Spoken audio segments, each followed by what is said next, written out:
রায়কে রক্ষা কবচের আবেদন জানিয়ে মামলা এবং সেই মামলা দ্রুত করা হোক এই আর্জি জানান সুমিত। তবে হাইকোর্ট তা মানে না। হাইকোর্টের পর্যবেক্ষণ, এতদিন অপেক্ষা করেছেন, আরেকদিন অপেক্ষা করুন। হাইকোর্টের এই পর্যবেক্ষণ আমরা কথা বলবো।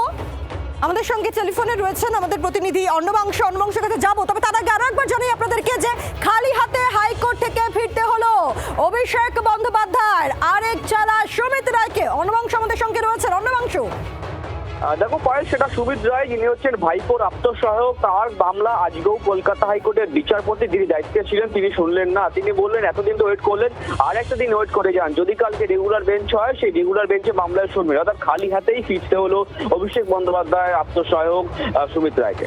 পায়েল, ধন্যবাদ।